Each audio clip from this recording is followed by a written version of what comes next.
নমস্কার। আজকের গল্প ভয় পেলেন অভয়চরণ। কাহিনী বিনোদ ঘোষাল। এত সস্তায় বাড়িটা পেয়ে যাবে ভাবতেই পারেনি অভয়। অভয়চরণ সরকার, বয়স 42, বুকের ছাতি 46, বাইসেপ ট্রাইসেপ ল্যাটিস ডেল্টয়েড মিলিয়ে আরও গোটা 50 ইঞ্চি হবে। ক্যালকাটা ট্রাম কোম্পানিতে চাকরি করে। এমন একটা ভীমসেনী চেহারার কারণ অভয়চরণ সরকার একজন রাজ্য স্তরের ব্যায়ামবীর। একটা রূপো, দুটো ব্রোঞ্জের মেডেল ছাড়াও বেশ কিছু সার্টিফিকেট আর শিল্ড অভয়ের ঝুলিতে ঢুকেছে। চাকরিটাও সেই সূত্রে পাওয়া। শীত নেই, বর্ষা নেই, সারা বছর ভোর 4টে ঘুম থেকে উঠে পড়ে অভয়। তারপর জলে ভেজানো হাফসের ছোলা খেয়ে কেডস আর ট্র্যাক প্যান্ট পরে পাক্কা 5 কিলোমিটার দৌড়োয়। দৌড়ের পর 200 ডন, 200 বৈঠক আর 200 সিট আপ। ডাম্বেল বারবেল মিলিয়ে সে এক এলাহি কাণ্ড। বজরংবলীর একনিষ্ঠ ভক্ত অভয় বিয়ে থা করেনি। ডন বৈঠকই তার বন্ধু এবং গৃহিণী। দেশের বাড়ি ছিল সমুদ্রগড়। ওখান থেকেই রোজ কলকাতায় অফিসে ডেলি প্যাসেঞ্জারি করত। বাবা মা মারা যাওয়ার পর পৈতৃক ভিটে বিক্রি করে হাওড়া শিবপুরে একটি বাড়ির দোতলায় ভাড়া চলে আসে। বাড়িওয়ালা একতলায় থাকতেন, বদ্ধ কালা। ওনার স্ত্রীও কানে কম শুনতেন। ওনাদের একমাত্র ছেলে ব্যাঙ্গালোরে চাকরি করত। দীর্ঘ 7 বছর ধরে ভাড়াটে বাড়িওয়ালা মিলে সবই ঠিক ছিল। হঠাৎ বিপদ। বাড়িওয়ালার ছেলে ট্রান্সফার পেয়ে কলকাতায় নিজের বাড়িতে চলে এলো। আর আসার কয়েকদিনের মধ্যেই অভয়ের সঙ্গে লেগে গেল ঝগড়া। ঠিক ঝগড়া নয়, কারণ প্রথমত অভয়ের মাথা বড়ই ঠান্ডা, প্রায় কখনোই রাগে না।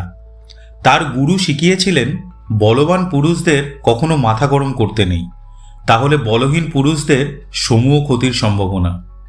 আর দ্বিতীয়ত, অভয়ের ওই 46 ইঞ্চি ছাতির সামনে দাঁড়িয়ে চোখ রাঙিয়ে আঙুল তুলে কথা বলার মতো লোক বঙ্গভূমিতে বড় কমই আছে। তাই ঝগড়া নয়, বলা যায় কাতর হুমকি। রোজ ভোর 4:30 থেকে দোতলার ঘরে ডাম্বেল বারবেলের ঢং ঢাং এবং হেইয়ো হাইয়ো শব্দে আধা পাগল হয়ে বাড়িওয়ালার ছেলে হাত জোর করে অভয়কে বললেন, মাননীয় অভয়বাবু, আপনি অনুগ্রহ করে আগামী 7 দিনের মধ্যে এই বাড়ি ছেড়ে অন্যত্র ব্যবস্থা দেখুন। না হলে আমি যদি পাগল হয়ে যাই, পুলিশ কিন্তু আপনাকে ধরবে। এমনটা রোজ চলতে থাকলে আমি আর খুব বড় জোর 10 দিন, তারপরেই ফুল পাগল হয়ে যাব। আর আমার মৃত্যু পাগলত্বের জন্য আপনি দায়ী থাকবেন। শুনে অভয় খুব গম্ভীর হয়ে বলেছিল, কিন্তু আমি এতদিন ধরে এই বাড়িতে রয়েছি, কই আপনার বাবা মা তো কোনো দিন আগে কেউই কানে শুনতে পান না বলে এখনো পৃথিবীতে রয়েছেন, নইলে কবে ভবের মায়া ত্যাগ করে পালাতেন। ব্যাপারটা বুঝতে পেরে দেখছি বলে নিজের ঘরে ঢুকে গেছিল অভয়। সমস্যা গুরুতর। এই বাজারে এত সস্তায় ঘর পাওয়া বেশ কঠিন, কিন্তু তাই বলে ব্যায়াম ছাড়ার কোনো প্রশ্নই নেই। তার থেকে ঘর ছাড়া ভালো। জোর করে থাকাই যায়, কিন্তু আত্মসম্মানের তো একটা ব্যাপার রয়েছে। এই দোলাচলে 2 দিন কাটিয়ে 3 দিনের থেকে কোমর বেঁধে ঘর খুঁজতে লেগে পড়ল অভয়।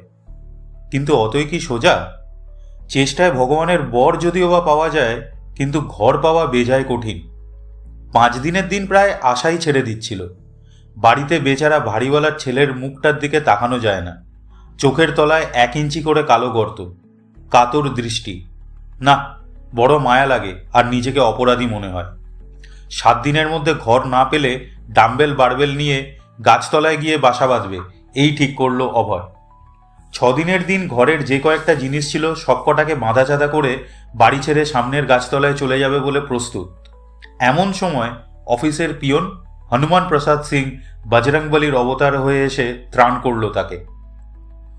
आप तो मकान ढूंढते हैं बाबू, एक तो मकान मेरे तलाश में है। খৈনি ডলতে ডলতে বলেছিল হনুমান। বলো কি হনুমান, কোথায়? মুষড়ে পড়া অভয় ফের জেগে উঠেছিল। জি হ্যাঁ, यही जहां हमारा घर है, उत्तरपाड़ा में। বাবা, একটু দয়া করো বাবা হনুমান, ঘরটা যাতে আমি পাই তার একটু ব্যবস্থা করে দাও ভাই। ठीक है बाबू, हो जाएगा, आप चिंता मत कीजिए। জিটি রোডে গঙ্গার ধারে দোতলা একটা পুরনো বাড়ি। বহু দিন ধরে এই বাড়িতে কেউ আসে না সেটা বোঝাই যায়। বাড়ির মালিক উত্তরপাড়াতেই অন্যত্র থাকেন। নাম অঘোর মিত্র। হনুমানের সঙ্গে অঘোরবাবুর কাছে গিয়ে কথা ফাইনাল করে ফেলল অভয়। পুরো বাড়ির ভাড়া মোটে 1000 টাকা, কোনো অ্যাডভান্স লাগবে না। অঘোরবাবু বললেন, আগে থাকুন তো কিছুদিন, তারপর অ্যাডভান্স নেওয়া যাবে কোন। এ যেন হাতের চাঁদ পাওয়া। অবশ্য অভয় একতলাটা ব্যবহার করবে না বলেই ঠিক করল, কারণ একতলার ঘরগুলোর অবস্থা খুবই খারাপ, আর অত ঘর তার প্রয়োজনও নেই। বাড়িওয়ালা আজকেই লোক লাগিয়ে ঘরদোর পরিষ্কার করিয়ে রাখবেন বলে দিলেন। আগামীকালই অভয় চলে আসতে পারে। কথা ফাইনাল হয়ে যাওয়ার পর নেহাতি কৌতূহলে অভয় অঘোরবাবুকে জিজ্ঞেস করে ফেলল, এত বড় বাড়িটা এতদিন ফাঁকা ফেলে রেখেছিলেন? অনেক আগেই ভাড়া দিতাম, তারপর কিছু ঝামেলা হওয়ার পর থেকে আর দিইনি। শরীরী সমস্যাও রয়েছে বলে বিক্রিও করতে পারি না। ঠিক আছে ঠিক আছে, আমি এমনি জিজ্ঞেস করছিলাম বলে নমস্কার জানিয়ে উঠে দাঁড়াচ্ছিল অভয়। তখন হঠাৎ বাড়িওয়ালা বললেন, আপনি তো শরীর চর্চা করেন, তার মানে ভয় ডরও বিশেষ নেই মনে হয়, তাই না? ভয়? কিসের ভয়? বিশেষ কারণ না, এই মানে ভূতঠুতের ভয় আর কি। আসলে অনেক দিনের পুরনো বাড়ি তো, তারপর আবার একা একা থাকবেন, তাই মনে হলো। ও আচ্ছা, ভয় আমার চিরকালই বড্ড কম, আর ভূতে তো নয়ই বলে তার গোঁফে সামান্য হাত বুলিয়ে দারুণ আনন্দে বাড়ি ফিরে এলো। এখন অনেক কাজ পড়ে রয়েছে। পূব দিকের জানলা দিয়ে গঙ্গার হাওয়া, ফ্যান চালানোর আর দরকার নেই। আহা, এমন একটা ঘর প্রায় বিনে পয়সায় পাওয়া মানে হাতের লটারি পাওয়া। নতুন বাড়ির দোতলার খাটের ওপর টান টান হয়ে শুয়ে ভাবছিল অভয়। ঘড়িতে প্রায় 9:15। আজ সারাদিন খুব দখল গেছে। ওই বাড়ি থেকে জিনিসপত্র এনে এই বাড়িতে সাজানো, সারাদিন লেগে গেছিল সাজানো গোছানোর কাজে। ভাবতে ভাবতে ঘুম এসে যাচ্ছিল অভয়। না, কিছু খেয়ে নিয়ে তারপর জমিয়ে ঘুম দিতে হবে বলে দোকান থেকে কেনা 12টা আটার রুটি আর 1 হাঁড়ি মাংস গপাগপ সাটিয়ে 1 ঘটি জল খেয়ে লাইট নিভিয়ে শুয়ে পড়ল অভয়। আর কয়েক মিনিটের মধ্যেই নাক ডাকার শব্দ। রাত তখন কত হবে কে জানে। হঠাৎ ঘুমটা ভেঙে গেল অভয়ের। দরজায় শব্দ হচ্ছে। প্রথমে ভাবল ভুল শুনছে, কিন্তু না, ঘরের বাইরে দরজায় স্পষ্ট শব্দ হচ্ছে। কান খাড়া করে শুনল অভয়। ঠকঠক শব্দ নয়, কেউ যেন দরজায় আঁচড়াচ্ছে। ক্রমাগত শব্দটা বাড়তেই থাকল, সঙ্গে চাপা গর্জন। কুকুরের। দোতলায় উঠল কি করে? নিচের দরজা তো আটকানো, বোধহয় কোনোভাবে খুলে গেছে। বিছানায় শুয়েই অভয় পেল্লায় একটা হাঁক ছাড়ল, এই যা, হুট। কয়েক সেকেন্ডের জন্য শব্দটা থামল, তারপর আবার, আগের থেকেও বেশি। দরজা যেন ভেঙে ফেলবে এমন ধাক্কা, সঙ্গে গর্জন। অভয় তড়াক করে উঠল বিছানা ছেড়ে। সুইচ বোর্ডটা কোথায় গেল? কোথায়? ঘুটঘুটে অন্ধকারে দেওয়ালে হাতড়াতে থাকলো সে। দরজার পলকা ছিটকিনিটা একটু পরেই বোধহয় ভেঙে যাবে, আর তখনই ঘরে ঢুকে পড়বে জন্তুটা। কোথায় সুইচ বোর্ডটা? হে ভগবান! প্রাণপণে দেয়াল হাতড়াতে হাতড়াতে শেষ পর্যন্ত যখন সুইচটা খুঁজে পেল, বাইরের শব্দটাও আচমকা থেমে গেল। ততক্ষণে ঘেমে স্নান হয়ে গেছে অভয়। মাথার চুলগুলো পর্যন্ত ভিজে সপসপে হয়ে গেছে। কুকুরের এমন ভয়ঙ্কর গর্জন জীবনে কোনোদিনও শোনেনি অভয়। কুকুরই তো। অবশ্য এইখানে অন্য কোনো বন্য জন্তুই বা আসবে কি করে? আর গলাটা কুকুরের বলেই তো মনে হলো। আবার 1 ঘটি জল খেল অভয়। সারা রাত আর ঘুম এলো না। পরদিন সকালে অফিস যেতেই হনুমান একগাল হেসে বলল, মাকান পছন্দ হলো তো বাবু? হ্যাঁ হ্যাঁ, ভালোই তো, ভালোই। কুকুরের কথাটা বলতে গিয়েও চেপে গেল অভয়। তো বাবু আমার বকশিস? কাল পেয়ে যাবে। জি, वो आज सुबह आपका नया मकान मालिक हमको पूछ रहा था कि बाबू ठीक तो है खोज लेने के लिए, तो हम बताया कि बाबू हर वक्त ठीक ही रहता है, डेली 1 सेर चना सत्तू जो पीते हैं। বাড়িওয়ালার হঠাৎ আমি ঠিক আছে কি না সকাল সকাল খোঁজ নেওয়ার কি দরকার পড়ল? কেন, আমার কি ঠিক থাকার কথা ছিল না নাকি? মনের কোণে সন্দেহটা নিয়েই সারাদিন অফিস করে সন্ধেবেলা বাড়ি ফিরল অভয়। বাড়ি ফেরার সময় একটা মোটা চেন, তালা আর একটা নাইট বাল্ব কিনে ফিরল। ঘরে ঢুকে আগে নাইট বাল্বটা ফিট করলো, তারপর দরজার কড়ায় মোটা চেনটা ভালো করে পেঁচিয়ে তালা আটকে ভালো করে 2-3 বার ঝাঁকিয়ে নিশ্চিন্ত হলো। নিশ্চিন্তের আনন্দে গোটা 50 বুকডাউন দিয়ে ফেলল সে। তারপর বেশ কিছুক্ষণ রেডিওর গান, খবর ইত্যাদি শুনে রাতের খাবার খেতে বসে গেল। 12টা রুটি, 1 ভাঁড় তরকা আর সঙ্গে 4টে কাঁচা লঙ্কা। নিমেষে সাফ করে 1 ঘটি জল খেয়ে বজরংবলীকে প্রণাম করে বিছানায় টান হলো অভয়। ভোর 4টে উঠতে হয় বলে রোজ 9:30টার মধ্যেই শুয়ে পড়ে। শোয়ার কিছুক্ষণ পরেই নাসিকা গর্জন। আজ আবার সেই শব্দ। আজ যেন গোটা দরজাটা ভেঙে পড়বে ক্রুদ্ধ গর্জন আর অসম্ভব ধাক্কায়। রাত কত কে জানে। বিছানার এক কোণে সিটিয়ে বসে থরথর করে কাঁপছে অভয়। এ কুকুর নয়, কুকুরের গায়ে এত জোর হতেই পারে না। এই মোটা পুরনো দিনের দরজা এইভাবে নাড়ানো কোনো কুকুরের পক্ষে সম্ভব নয়। হঠাৎ করে দড়াম করে কড়া ভেঙে হাট হয়ে খুলে গেল দরজাটা। আর খুলতেই নাইট ল্যাম্পের ঝাপসা আলোয় অভয় স্পষ্ট দেখল ঘরের মধ্যে ঢুকলো প্রকাণ্ড আকারের একটা কালো কুচকুচে কুকুর। কুকুরটার গলায় চেন, চেনের অপর প্রান্ত বাইরে কারো হাতে ধরা। কুকুরটা মুহূর্তে চেন ছাড়িয়ে এক লাফে খাটের ওপর উঠে অভয়ের ঠিক নাকের সামনে ছুরির মতো দাঁতগুলো বার করে ভয়ঙ্কর চিৎকার করতে থাকল। মুখ থেকে সাদা ফেনা গড়াচ্ছে, শুধু যেন কারো হুকুমের অপেক্ষা করছে জন্তুটা। তারপরেই অভয়ের টুটি ছিঁড়ে ফেলবে সে। এবার ঘরের মধ্যে ঢুকলেন সাদা পাঞ্জাবি পায়জামা পরা এক বয়স্ক মানুষ, খুব লম্বা।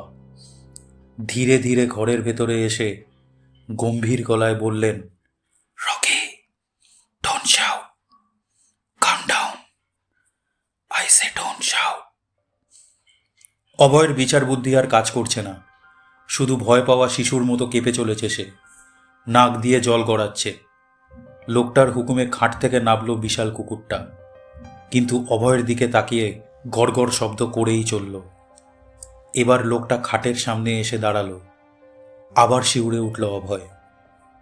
বয়স্ক লোকটা অভয়ের খাটের সামনে এসে গমগমে গলায় বললেন, কে আপনি? উত্তর দিতে গিয়েও গলা দিয়ে আওয়াজ বেরোলো না অভয়ের। লোকটার দুটো চোখের মণিই নেই, সম্পূর্ণ সাদা, অন্ধ। এই ঘরে আমি ছাড়া অন্য কারো থাকাটা রকি পছন্দ করে না। কিছু একটা বলতে গেল অভয়, শুধু গোঙানি বেরোলো মুখ দিয়ে। আমি আজীবন এখানেই থাকবো, আর কেউ নয়, নইলে রকি। বলার সঙ্গে সঙ্গে আবার কুকুরটা খাটের ওপর লাফিয়ে অভয়ের মুখের সামনে তার ঝকঝকে সাদা দাঁতগুলো বার করে ভয়ঙ্কর গর্জন করতে থাকলো। আর লোকটা এগিয়ে এসে তার লম্বা শীর্ণ হাত বাড়িয়ে অভয়ের ডান হাতের কবজিটা চেপে ধরল। কি অসম্ভব ঠান্ডা আর শক্ত হাত! এরপর আর নিতে পারল না অভয়, জ্ঞান হারিয়ে বিছানায় লুটিয়ে পড়ল। আস্তে আস্তে চোখ মেলল অভয়। অচেনা একটা বাড়ির খাটে শুয়ে আছে। সে উঠে বসতে গেল, পারল না। শরীর অসম্ভব দুর্বল। থাক থাক, উঠতে হবে না, আপনি শুয়ে থাকুন। চেনা গলা শুনতে পেল অভয়। তাকিয়ে দেখল অঘোরবাবু। এইটা তার মানে ওনার ঘর, কিন্তু এখানে কেন, কিভাবে? এই গরম দুধটা একটু খেয়ে নিন, দেখবেন শরীরটা চাঙ্গা লাগছে। বিনা বাক্যে দুধটা শেষ করে সত্যিই একটু আরাম বোধ করল অভয়, কিন্তু মনের ভেতর থেকে কাঁপুনিটা এখনো যায়নি। আমাকে মার্জনা করবেন অভয়বাবু, আমারই অন্যায় হয়েছে আপনাকে ওই বাড়ি ভাড়া দেওয়া। আসলে ভেবেছিলাম এতদিন পর হয়তো আর। থেমে গেলেন বাড়িওয়ালা। কি ব্যাপার বলুন তো, এইসবের মানে কি? ভাঙা গলায় জিজ্ঞাসা করল অভয়। বলতে শুরু করলেন অঘোরবাবু। আজ থেকে বেশ কিছু বছর আগের কথা। ওই বাড়িতে ভাড়া থাকতেন এক ভদ্রলোক। নাম Narayan Chakraborty, retired army officer. যুদ্ধে বোমার আঘাতে ওর দুটো চোখই নষ্ট হয়ে গেছিল, সম্পূর্ণ অন্ধ। সবসময়ের সঙ্গী বলতে বাঘের মতো একটা গ্রেহাউন্ড কুকুর। কুকুরটা যেমন দেখতে তেমনই হিংস্র, সেই জন্যই ওনার বাড়িতে কেউ যেত না। একটা ঠিকের চাকর ছিল, সেই রান্নাবান্না ঘর ধোয়া মোছার কাজ করে দিত। পাড়ায় কারোর সঙ্গে মিশতেন না তিনি, তবে সময় মতো ভাড়াটা পাঠিয়ে দিতেন ওই চাকরের হাত দিয়েই। একদিন সন্ধ্যাবেলা খুব বৃষ্টি হচ্ছিল। ভদ্রলোক দোতলার ব্যালকনির দড়িতে শুকুতে দেওয়া জামাকাপড় তুলতে গিয়ে অসাবধানে জলে পা পিছলে নিচে রাস্তায় পড়ে যান। তখনই মৃত্যু হয় তার। সব থেকে আশ্চর্য, ওই ঘটনাটার পর দীর্ঘদিন কুকুরটা ওই বাড়ি ছেড়ে বেরোয়নি। কিচ্ছু খেত না, শুধু চিৎকার করে কাঁদত। সে কান্না আজও এলাকার লোকেদের মনে রয়েছে। আমিও শুনেছি, বড় করুণ। একদিন কুকুরটাকেও মরে পড়ে থাকতে দেখা গেল বাড়ির সামনে।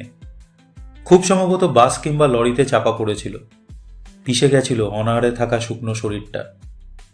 এই ঘটনার কিছুদিন পর আমি বাড়িটা রিপেয়ার করে আবার ভাড়া দিই, কিন্তু কয়েকদিনের মধ্যেই ভাড়াটে বাড়ি ছেড়ে পালায়। তার পরের ভাড়াটেও তাই। তাদের বক্তব্য, তারা নাকি ভূত দেখেছে। এলাকার লোকেরা বলে অনেক রাত্রে বাড়িটার ভেতর থেকে নাকি কুকুরের ডাক শোনা যায়। আমার বাড়িটা ভুতুরে বলে আর কেউ ভাড়া নিতে আসতো না, পড়েই ছিল। তারপর আপনি এলেন। এতদিন ভাবতাম এইসব মিথ্যে কথা, ওই পাড়ার চ্যাংড়া ছেলেদের বদমাইশি। ভূতের ভয় দেখিয়ে বাড়িটাকে ক্লাবঘর বানানোর ধান্দা। তাই আপনার মতো গাট্টা পালোয়ানকে ভাড়াটে হিসেবে পেয়ে একটু ভরসাই পেয়েছিলাম। ভেবেছিলাম এইসব বদমাইশি বন্ধ হয়ে যাবে, কিন্তু আমি একেবারে নিশ্চিন্ত হইনি। তাই একটা কাজ করেছিলাম। ভাগ্যিস হনুমানকে বলে রেখেছিলাম রোজ সকালে আপনার বাড়ির সদর দরজা খোলা কিনা সেটা খেয়াল রাখতে। আপনি যে রোজ ভোরবেলায় দৌড়তে বেরোন সেটা জানতাম। আজ সকালে হনুমান এসে যখন জানালো অনেক বেলা হয়ে যাওয়ার পরও আপনার সদর দরজা খোলা নেই, তখনই আমার সন্দেহ হয়েছিল। তাই লোক নিয়ে সঙ্গে সঙ্গে ওই বাড়িতে গিয়ে দরজা ভেঙে ওপরে উঠে দেখি আপনি মেঝের মধ্যে অজ্ঞান হয়ে পড়ে রয়েছেন। তারপরেই তো আমি আর ভাড়া দেব না। এইভাবে মানুষকে বিপদে ফেলে, ছি ছি। খুবই লজ্জিত হলেন নগরবাবু। আপনার মতো সাহসী পালোয়ান লোকেরই যদি এই অবস্থা হয়, তবে বাকিদের কি দশা হবে বলুন তো? হার্টফেলই করবে বোধহয়। আপনি বাড়ি ছেড়ে দিন, যতদিন না নতুন কিছু পাচ্ছেন আমার বাড়িতে এসে থাকুন। ভূতের ভয়ে অজ্ঞান হয়ে যাওয়ার লজ্জা ঢাকতে আর এত ভালো বাড়িটা ছেড়ে দিতে হবে শুনে একটু কিন্তু কিন্তু করে অভয় সবে বলতে শুরু করেছিল, না মানে ভয়ে ঠিক আমি ভাবছিলাম স্বপ্ন টপ্ন দেখিনি তো। কথাটা শেষ হলো না। নিজের ডান হাতের কবজির দিকে চোখ পড়তেই দেখতে পেল কালশিটের দাগ। কে যেন সাঁড়াশি দিয়ে চেপে দিয়েছে। আর একবার ভয় কেঁপে উঠল অভয়। ধন্যবাদ।